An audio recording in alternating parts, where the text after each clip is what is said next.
What's up, everybody? This is Alashina here. I'm going to share with you today the greatest discovery of my life. I am so excited. Are you questioning your sexuality? Are you questioning your sexual desires? Are you questioning your core identity? Have you been on this spiritual path of awakening and exploring your consciousness and breaking down the old paradigm and kind of breaking through your old beliefs to really awaken your true authentic self? My life erupted 5 years ago, and I had this awakening through the use of psilocybin magic mushrooms. And in that ceremony, I came face to face with my deepest fear, and that was, what if I'm gay? To me at that time, that was a death sentence. That was the worst thing you could possibly happen to me. I was married to a woman at the time, my best friend and my soulmate. And we were really into spirituality, into shamanism, into goddess spirituality. And I was so convinced that I left my marriage, I left my career, and I literally spent 5 years to explore the question, am I gay? Who am I? Who is my authentic self? And what is happening to me? Now, along the way, I've had to face and heal early childhood sexual abuse. That's been a real shitstorm, which can really fragment the core understanding of your sexuality. But I have finally come home to realize what's happening to me, and I'm seeing this thread with other people who are on the spiritual path and path of inquiry. They're awakening to their sexuality on a whole new level. And they're realizing that their sexuality is actually really critically linked to their spirituality. And the other thing it's doing, it's really questioning monogamy. It's questioning their old desire, kind of way of being in relationship. You know, we've kind of been raised, or at least I was raised in a very monogamous, committed kind of model. And what we're opening to is divine love. So what I've realized is that what's happening to me and what's opening through me is the awakening of eros. Now, eros, if you haven't Googled the mythology of eros, do yourself a favor. Eros comes really from Greek mythology, and the story gives us sight into what's happening to us at a very cellular creation level, the evolution of who we are. The time in humanity now is the evolution of our spirits, right? Our spirit is coming more into our body, and our spirit needs to evolve. And the first thing that's happening is that it's really causing us to dissolve our understanding of masculine, of feminine, of gender, and specifically how we express our sexuality. So for the longest time, I had labeled the feeling inside of this joy and this sexual desire as gay. Because for me, when I let it out, as you can see in my mannerisms, it is actually very gay. Like, it's playful, it's feminine, it's young, it's childlike. And the truth is, when I was really in my essence, because you're born free, you're born in your natural essence. It's just that we're conditioned by shame and fear, this old paradigm. I was very sexual with boys at the time, and I shut it all down. I remember when I was a child, I was having sex play with one of my cousins, because it was what we do, and it was just like a natural state of being. I remember him saying to me, Keith, because my name was born Keith, he said, Keith, I don't want to be gay for the rest of my life. And I remember being so offended and confused. I was like, what the hell is gay? I didn't understand what gay was until like Will and Grace came on primetime TV. But then I began to associate my activity of being sexually open as being gay, and I just labeled it all, and I put it all away. And when I had this sexual awakening, I came out as gay. I'm like, I'm gay. This is awesome. And it put me back in touch with my playful side and my erotic side. But what I kept noticing, I was still attracted to women. Like these beautiful goddesses, I'm like, I'm still attracted to you, but I'm pretty sure I'm gay. And it was such this kind of mind screw, and I just didn't understand what was happening to me. And then, but in order to really own my attraction towards women, I would revert back into this false masculine. It would be this like, oh, hey, baby, yeah, you're pretty beautiful, you know.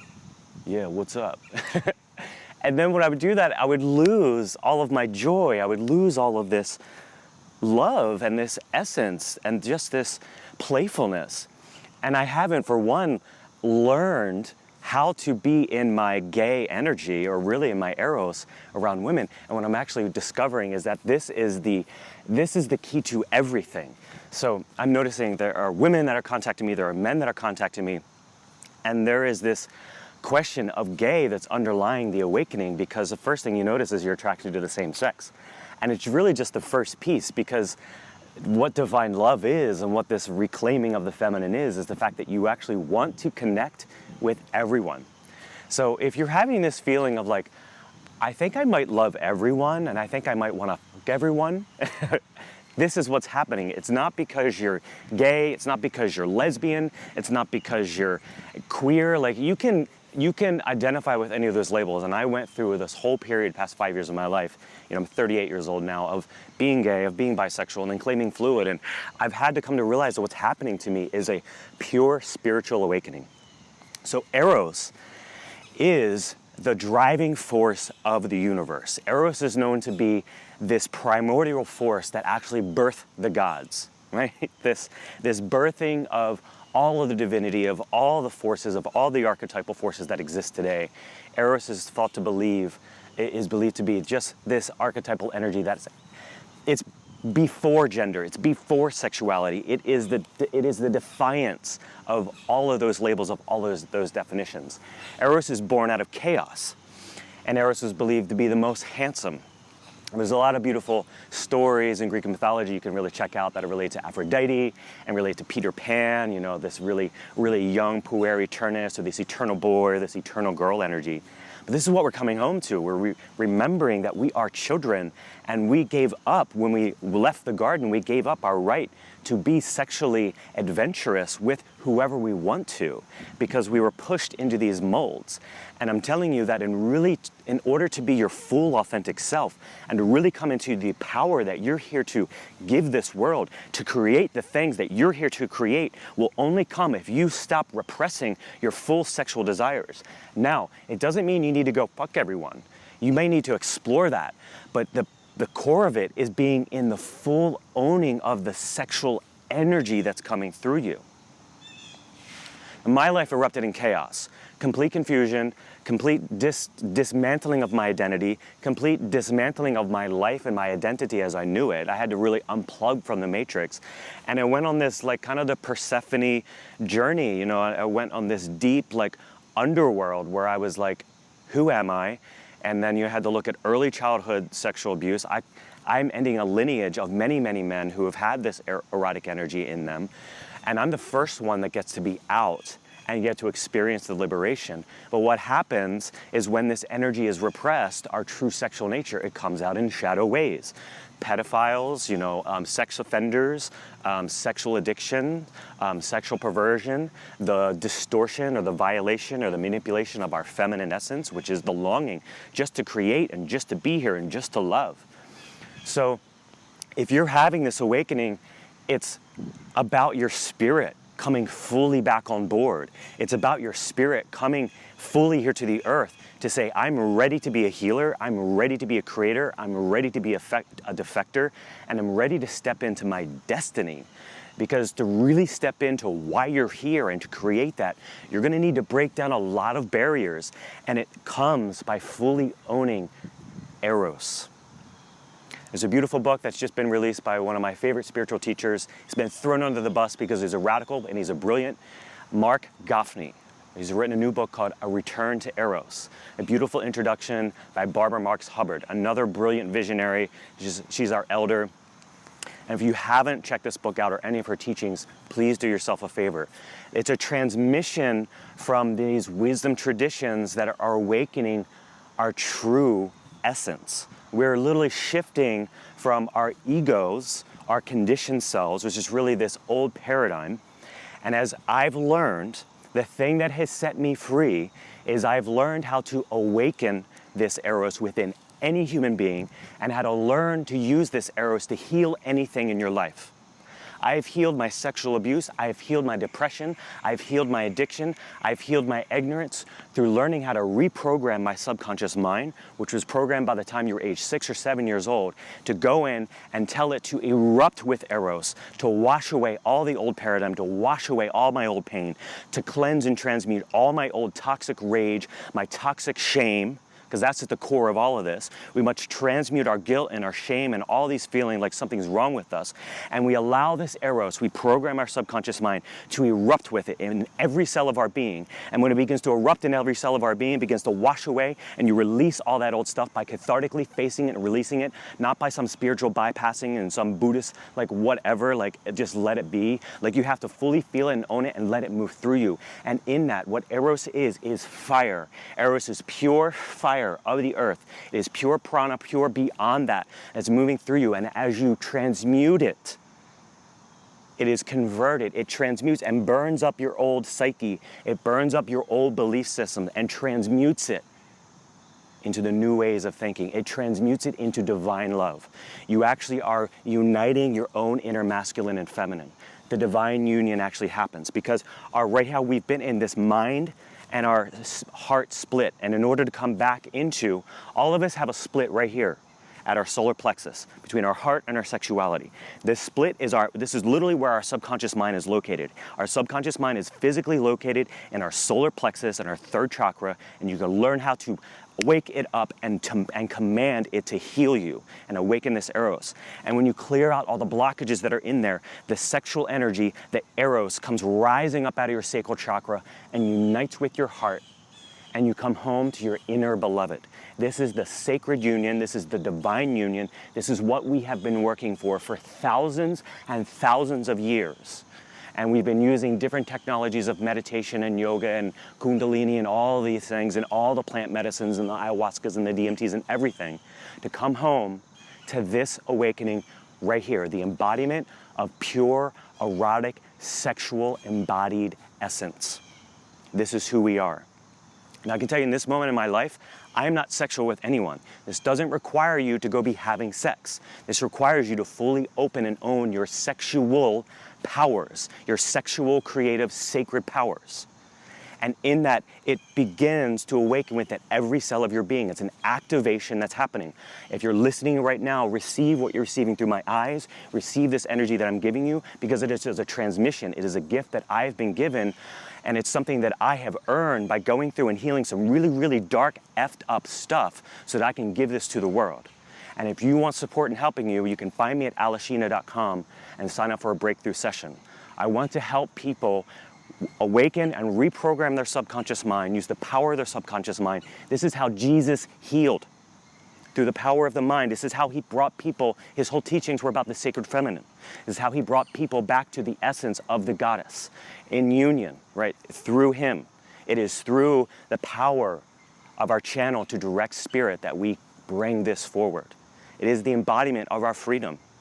You know, we are living in a garden of delight. There's nowhere to go. There's only here to come fully into our bodies.